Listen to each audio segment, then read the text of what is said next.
This is a little bit of a scout report about Donny van der Beek, and who better to ask than someone who's been watching him for Everton. We've got Matt Jones from the Blue Room who's going to tell us a little bit about how Donny van der Beek has been doing over at Goodison. Matt, thanks for joining us. I mean, we were just talking off camera then. It's not been a great season for either of our clubs at the minute, to say the least. Both going through it, although you did point out, United are in a Champions League quarter-final, and we're not in a relegation battle. I don't mean to rub any salt in wounds here. But we're looking, and when I'm looking not just at our own clubs, but at the title race, it looks like it could be it is between Manchester City and Liverpool. Just on that front, our very own Adam McCullough has been chatting on Last Man Standing about whether he thinks Liverpool or City are going to win it and who he wants to win it. Here's what he had to say. Personally, I think City have won the league. Like, if I had to choose between the two evils, I'd want City to win the league. And yesterday, I felt like this scenario was going to happen. We were going to beat City and then lose against Liverpool. Obviously, the Liverpool game's been moved now and kind of gift wrap them the title. And when we lost that game, it kind of the only benefit to it was, maybe that means Liverpool won't win the league, which shows you where we are at the minute, how bad it's got. But that's how I felt after that game.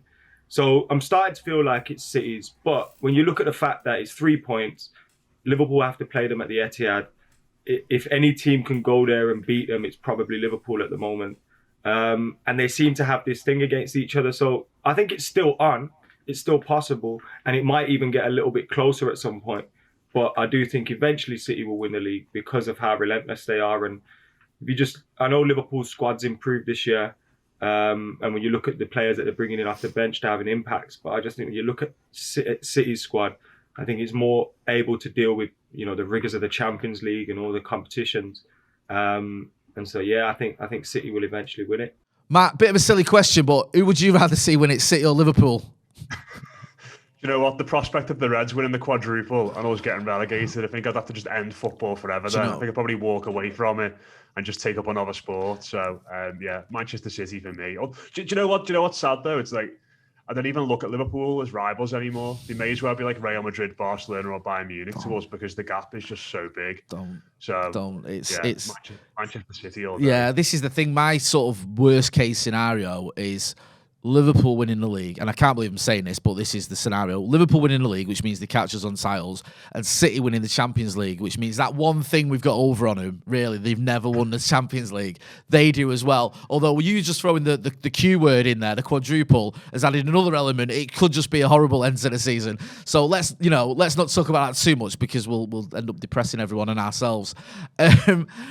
I'm going to ask you a little bit about Donny van der Beek. Obviously, I think me and you spoke ahead of his move to Goodison, a player that had quite almost a cult following here at Manchester United. There was a lot of fans who wanted to see more of Donny van der Beek. They wanted to see him in the team more. They felt we should have kept hold of him. How's he got on at Goodison so far? Has he been doing what you were hoping he would do for your team?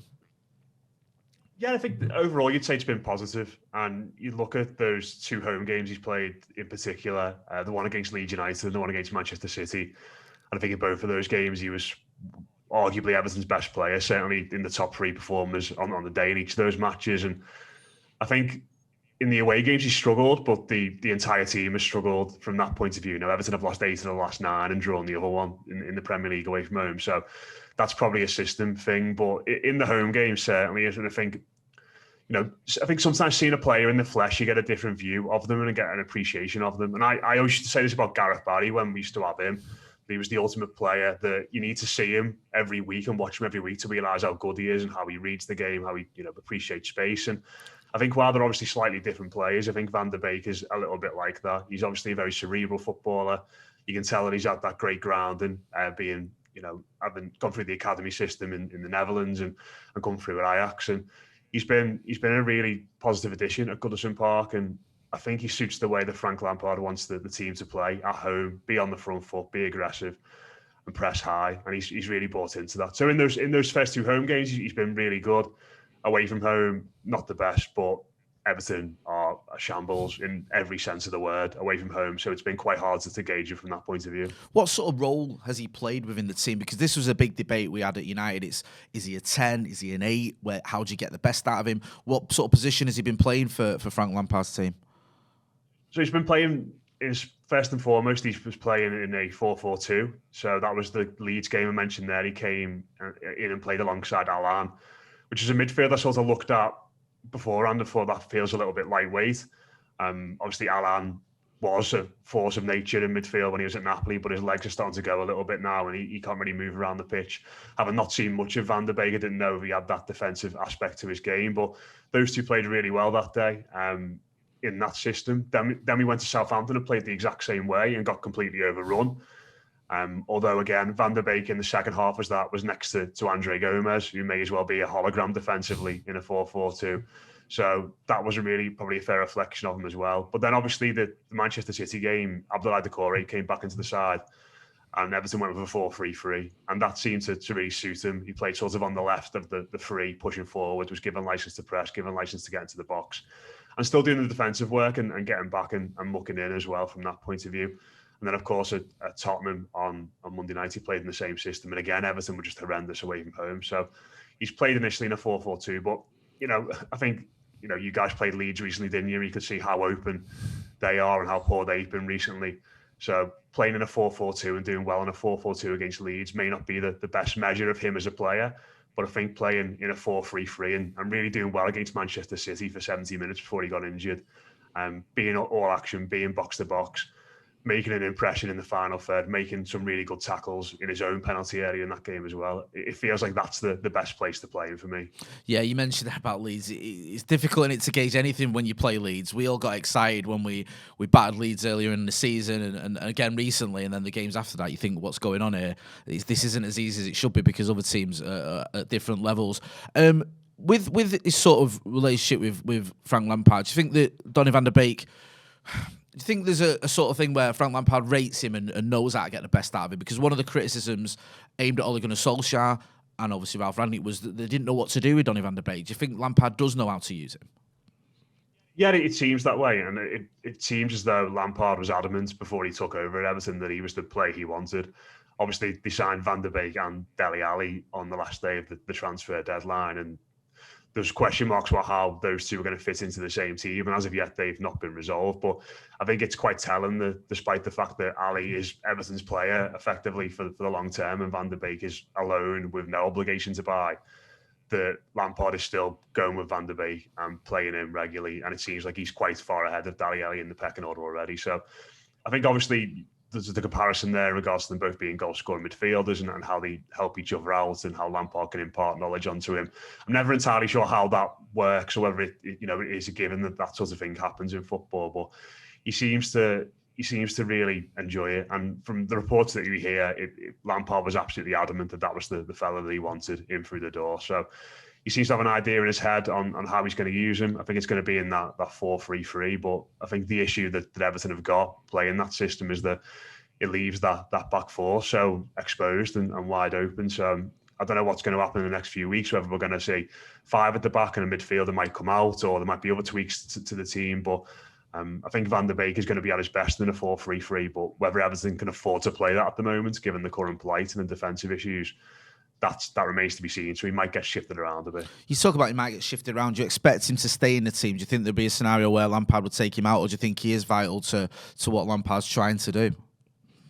No, I think he stays in. I think he's one of the first names on the team sheet. I think, and this it's obviously different at Everton and Manchester United because, like all jokes aside, you've got some excellent midfielders at that football club. Bruno Fernandes, Paul Pogba are brilliant technical players.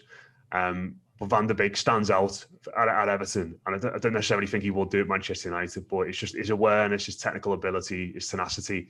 You can just see that he's a level above. And as much as I'd love to sit here and say Everton could sign him permanently in the summer, I think he's probably a bit better than Everton, if truth be told. I think he's well worth playing for the team that's either in the Europa League or maybe the Champions League abroad. I think he's clearly got that talent and that drive and that determination. And I think that's a side of his game I didn't necessarily knew he had before he came to Everton.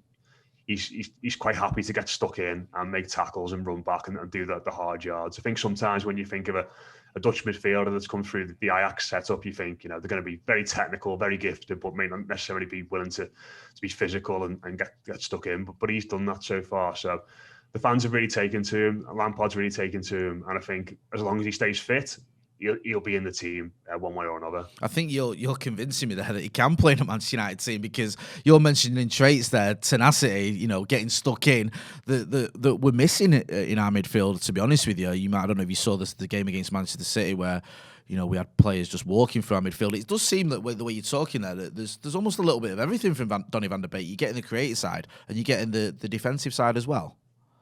Yeah, definitely. But I suppose that, like I said, from my point of view, Everton's midfielders are not very good, whereas Manchester United's midfielders, there's a lot of people down on Scott McTominay and Fred for being limited, and the man Matic as well, but they're probably even a level above what Everton have got in the midfield at the moment. So he stands out next to someone like Alan, who can't run, and not so much the core, because he's been injured and just sort of working his way back, but next to Andre Gomez as well, who is, like I said, is a passenger off the ball. So I think there might be a bit of that going on as well, but he's certainly come in, and it's everything he does is very precise and very neat and very positive. And I think it sounds very straightforward and basic, but I think when you've got so many poor players in your squad, when you've got someone who comes in and does those basic things really well, they do stand out a lot. And I think that's sort of what he's done so far. He's been 7, 8 out of 10 in the home games, not quite as good in the away games, but just by doing simple things, straightforward things, like working hard, like winning the ball back, like playing positive passes, doing those things to an acceptable level is making him stand out at Everton, because Everton have been so bad, if that makes sense. No, it does. Just on the away games, because it seems to me like you're not really pointing a finger at him for the problems you've had away from home. Is that Is that just more of a team problem? Is it just not having enough of the ball? What's going on away from home? Why the performance is so different? It's an issue that's sort of been around Everton for like the last 5 years now. They had quite a good away record when there were no fans in the stadium, but as soon as supporters have come back, they've been pretty horrific again. And I think that points to a variety of things, but probably mainly a lack of character from a lot of these lads, that they seem unable to kick a ball in a straight line unless they've got people at Goodison Park getting behind them and giving the support. If anyone gets on the back, if there's any kind of minor hostility, we've seen them go to places like St. Mary's and Tottenham, which are not renowned for being really, aggressive atmospheres, and they've wilted in those situations. So, listen, Van der Beek's not played well in either of those games, but like I said, at Southampton, he had a tough job playing in a midfield two next to Andre Gomez. And against Tottenham on Monday night, he was playing in a midfield three that were instructed to press and squeeze the game against a team that are devastating on the counter-attack when you give them space. So he's not played well in those games, but I wouldn't certainly point the finger at him and go, Everton's poor performances in those matches are down to you. It's much more deep-rooted issues. And just finally, Matt, I ask you the obvious question, if you can try and answer it, is: do you think he's gonna help you stay up? I know that there's a lot of football left to play, but the games, we are running out of time, and Everton are obviously in a precarious position. Do you think Donny van de Beek will help you survive in the Premier League? It feels like if we are going to stay up, then he's going to play a big part in it, because I can sit here now and look at Everton's away fixtures, and I could say I wouldn't back them to take another point away from home because they've been that poor all season. And with that in mind, obviously the Goodison form and the way Everton play at home is going to be really, really important. And from what we've seen of Everton under Lampard in the Premier League, he's been key to those good home performances by being aggressive, by pressing high, by playing positive passes and just doing the basic things really well. So if Everton are going to get the required points and they are going to get them at Goodison Park, it feels like Van der Beek's going to be really important in that. So he seems to have really bought into it. He probably could have come to a club like Everton after having been at United and Ajax and challenged for things and sulked a little bit and thought, God, how they ended up here, having been in the Champions League semi-finals and one of the biggest clubs in the world. But he's got stuck in and really started working hard, and he's won people over very, very quickly. The away thing hopefully will get better, but if Everton are going to stay up, it's going to be about Goodison Park, and that lad's been Everton's best player, or one of the best free players in the team in the last 2 games at Goodison Park. So he's got a big role to play for sure. Well, Matt, I do wish you all the best. I hope you do stay up, mate, and I hope Donny van der Beek plays a part in that.